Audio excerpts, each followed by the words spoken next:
Salut les investisseurs, j'espère que vous allez bien et bienvenue donc dans cette nouvelle vidéo de portefeuille dividende. Alors aujourd'hui nous allons analyser une nouvelle entreprise américaine, forcément tout le monde ou beaucoup d'entre vous la connaissent, il s'agit de ExxonMobil. Mais avant, n'hésitez pas à vous abonner, à liker, à partager, ça aide grandement la chaîne, ça me motive également à continuer à faire des vidéos. Let's go, c'est parti! J'ai également mis à jour deux listes, la fameuse liste des Dividend Kings que vous pouvez donc télécharger et également la fameuse liste des aristocrates dividendes, c'est-à-dire des sociétés donc aux États-Unis qui versent des dividendes depuis minimum 25 années consécutives de façon croissante.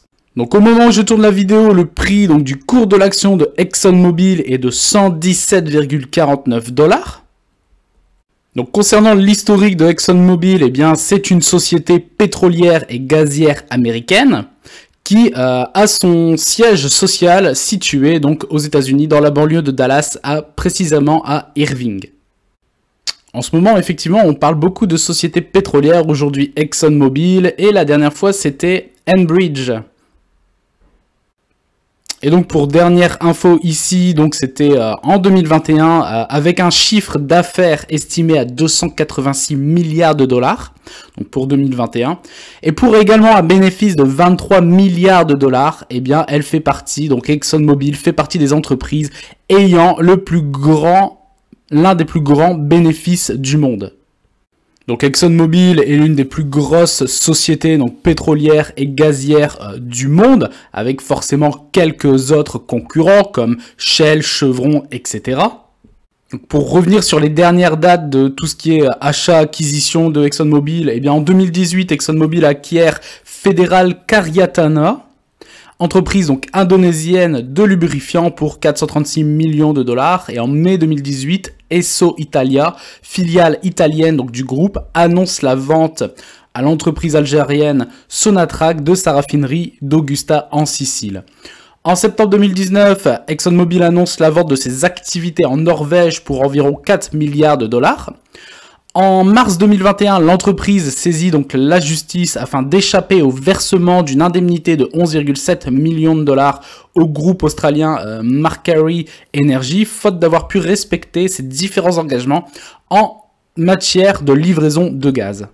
Toujours en 2021, en juin précisément, ExxonMobil annonce la vente donc de ses activités dans le polymère élastique, donc Centropène à l'entreprise chimique Celanese pour 1,15 milliard de dollars. Et donc ça, on l'a vu précédemment juste au-dessus. Donc ExxonMobil avait réalisé juste pendant la période du Covid, donc 23 milliards de dollars de bénéfices, en profitant forcément donc des hausses des cours de tous les hydrocarbures. Et donc au cours de cette année, 15 milliards de dollars ont été versés aux actionnaires sous forme de dividendes. Donc pour ceux qui détiennent ExxonMobil dans leur portefeuille, vous pouvez mettre en commentaire si vous en détenez. Eh bien voilà, l'entreprise a été très généreuse en cette période. Mais forcément, le paradoxe, c'est qu'avec ces 15 milliards donc de reversés aux actionnaires, eh bien il y a un contraste avec les effectifs, donc les collaborateurs, les salariés donc du groupe en général qui ont eux diminué de 10%, passant aux alentours donc de 72 000 salariés à fin 2020 à 63 000 aux alentours de fin 2021. Et la dernière en date, en juillet 2023, donc il y a un mois et demi, ExxonMobil annonce l'acquisition pour 4,9 milliards de dollars de Benbury, spécialisé donc dans la captation de CO2. Alors ici, donc nous passons directement sur TradingView. Si vous voulez davantage d'informations et faire également vos propres recherches, eh bien si vous en voulez davantage, le ticker de l'entreprise c'est XOM pour ExxonMobil. Alors ici on voit le graphique d'ExxonMobil depuis 1968 et on voit finalement donc clairement une croissance mais monstrueuse, j'ai envie de vous dire. Donc si on part ici au début, ici dans les années début des années 80-83, pour partir sur on va dire les plus haut de l'époque qui était aux alentours, même si j'arrive ici donc en 2008, aux alentours des 95,45 $, ça fait une hausse en l'espace d'une vingtaine d'années. Cela fait une hausse de 2862%, ce qui est juste stratosphérique. Ensuite, on voit ici après une sorte de range finalement, passant de 95 $ à... Donc ici, pendant la période de la crise des subprimes, on voit donc de 95,45 $, on rebaisse pendant, on va dire, 2-3 années, le cours baisse jusqu'aux alentours des 54-55 $ pour une baisse donc du cours de bourse de quasiment 43%.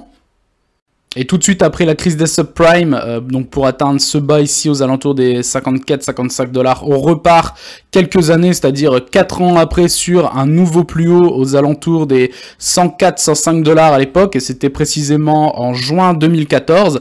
Et on voit par contre ici, au niveau du Covid, donc vous voyez 2020, janvier 2020, on voit ici, donc de 74 $, on passe littéralement à quasiment 29-30 $ pour une baisse de quasiment 60% pendant la période du Covid. Et finalement, cette baisse est très très rapide, mais ne dure pas très longtemps, puisque finalement le prix repart à la hausse, mais sur des plus hauts littéralement historiques, passant donc de 30 $ à actuellement aux alentours des 117-118 $. On est quasiment sur les plus hauts historiques. Donc en l'espace de 2 ans, on repart sur une prise de plus-value de quasiment 300%, 294 précisément. Et donc très clairement, cette hausse a été forcément favorisée par l'explosion des prix des hydrocarbures pendant cette période, et également à l'heure actuelle avec ce qui se passe sans doute avec le conflit Russie-Ukraine, très clairement, ce qui impacte finalement les prix à travers le monde. Mais voilà, donc nous sommes actuellement quasiment sur des plus hauts historiques. Et donc, quid de savoir si, parce que potentiellement, avec l'irrationalité des marchés, les prix peuvent continuer à augmenter.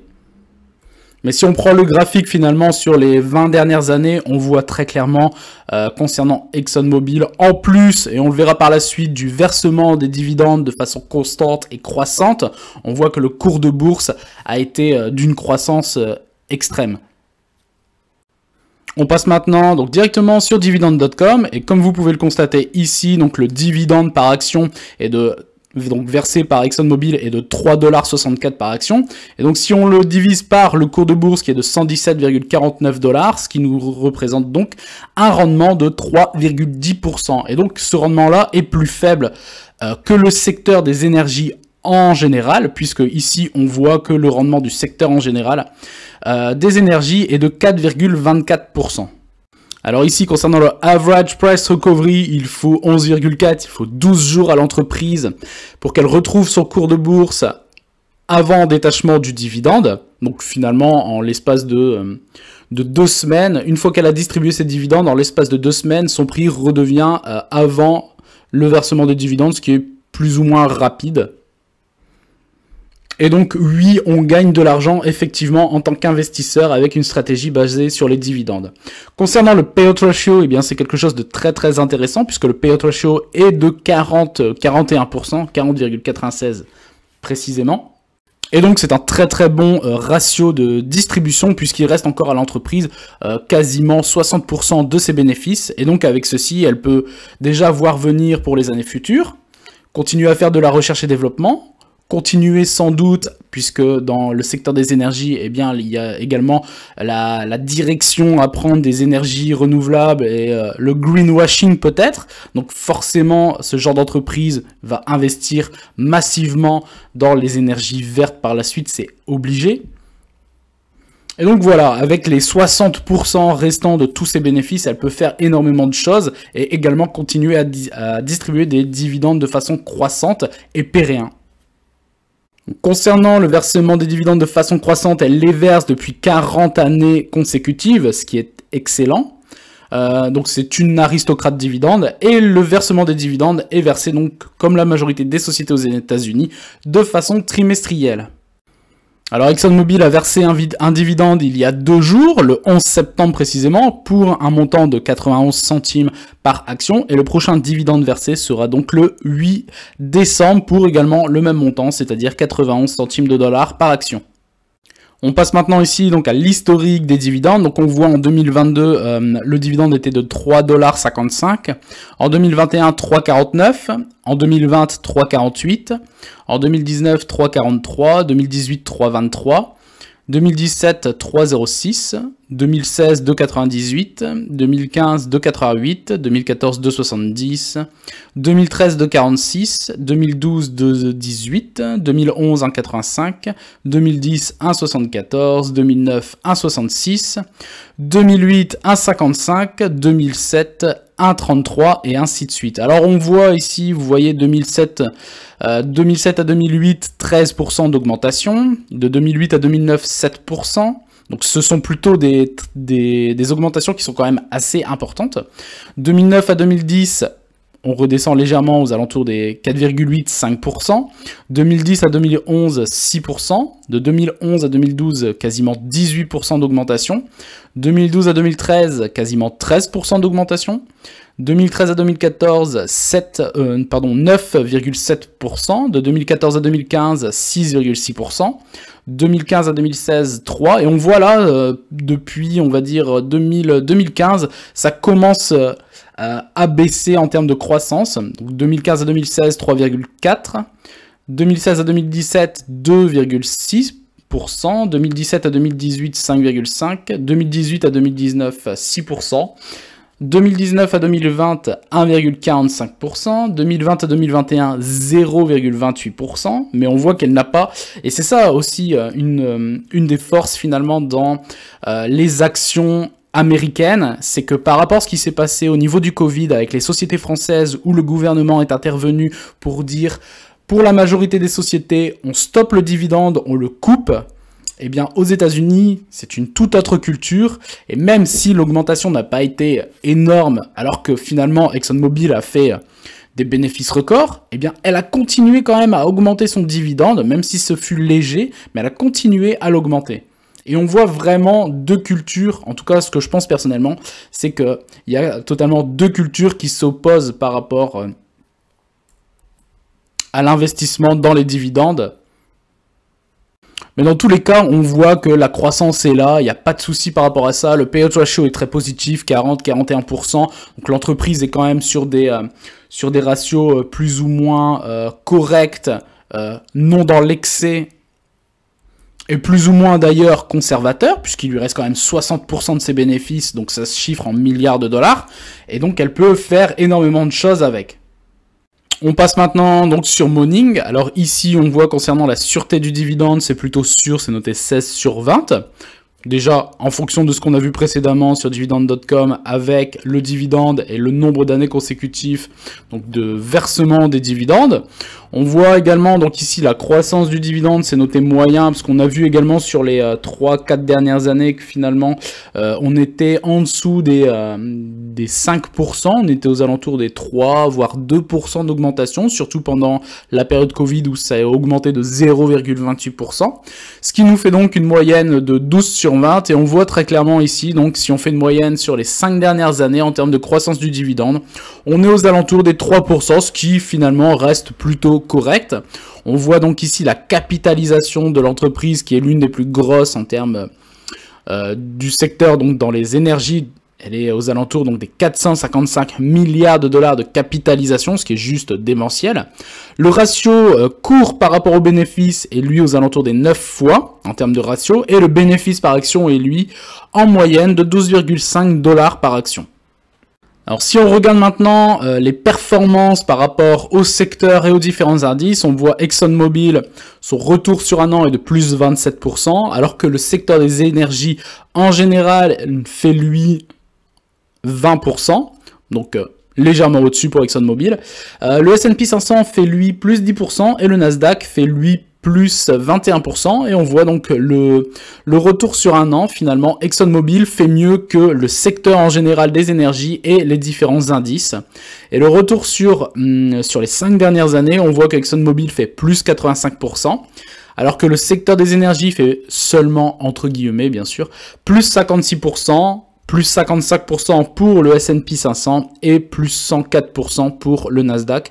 Donc on voit que très clairement, ExxonMobil est au-dessus du secteur des énergies en général et du S&P, et il est quasiment pareil que le Nasdaq à peu de choses près.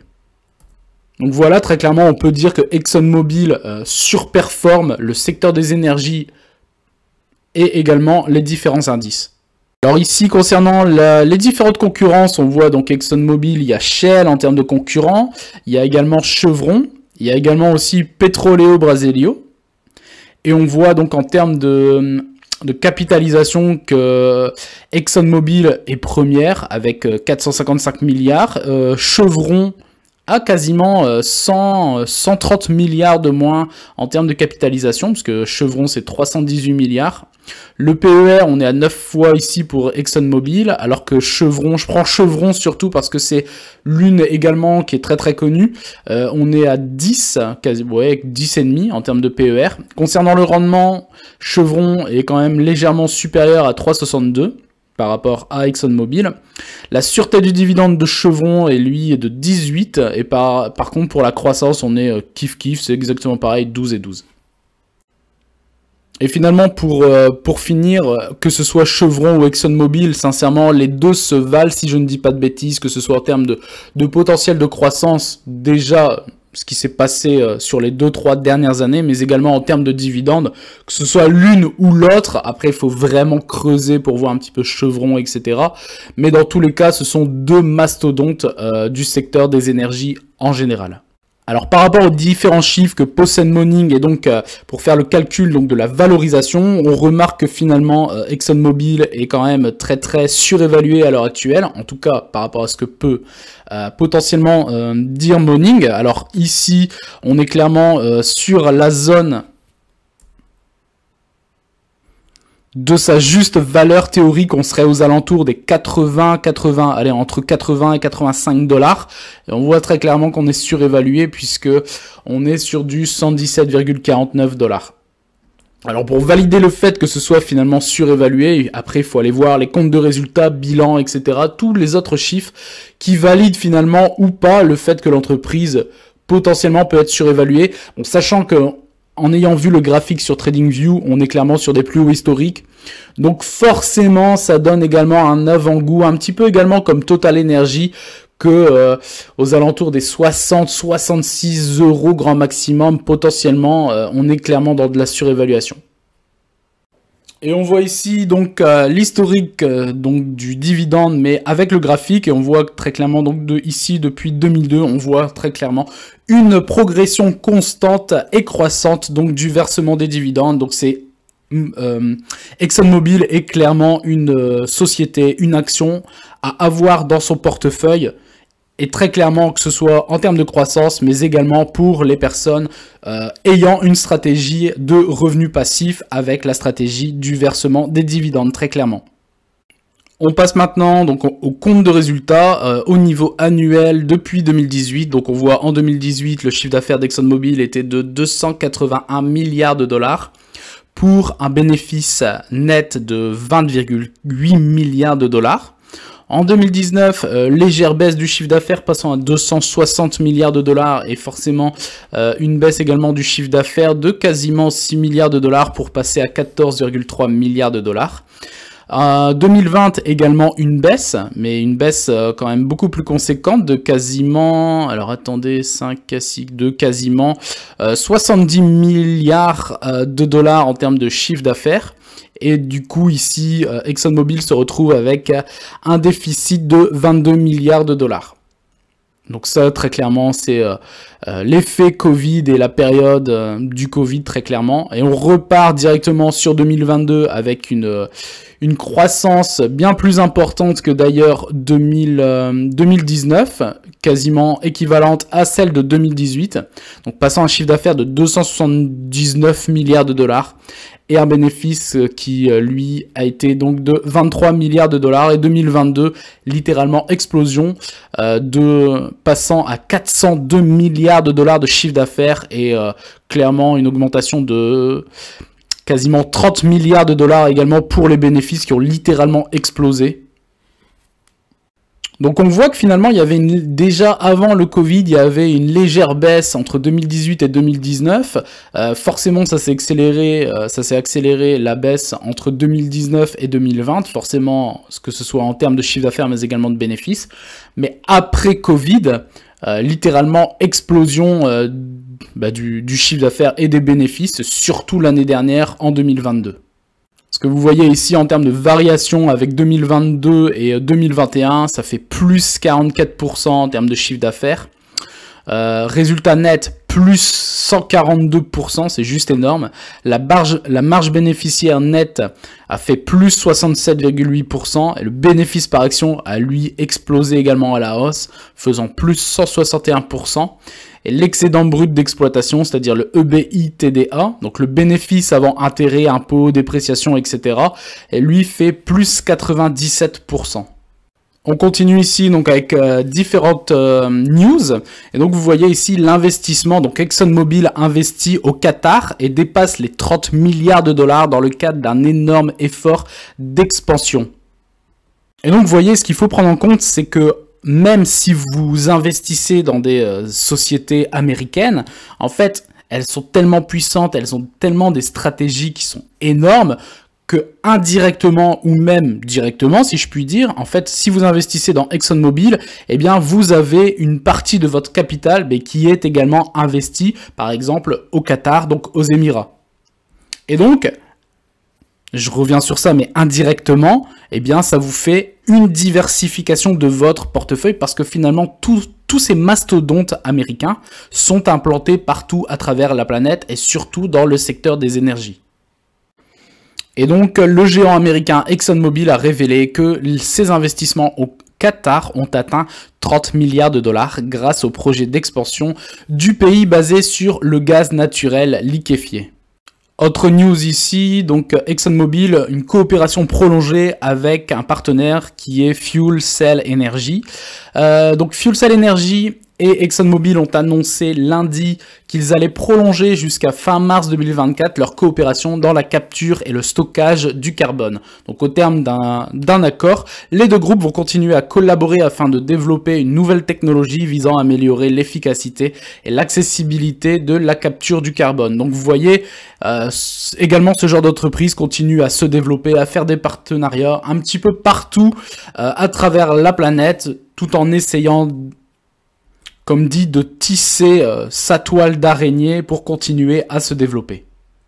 Donc voilà, et bien pour conclure, on peut dire que ExxonMobil est clairement un mastodonte à potentiellement avoir dans son portefeuille, que ce soit en termes, quand on voit les chiffres, la croissance donc des bénéfices, du chiffre d'affaires, quand on voit les partenariats, le versement des dividendes depuis 40 années consécutives, d'autant plus que le payout ratio n'est pas excessif et même plutôt conservateur, donc tout ça c'est également très positif. On voit également que la société se développe et investit massivement à l'étranger.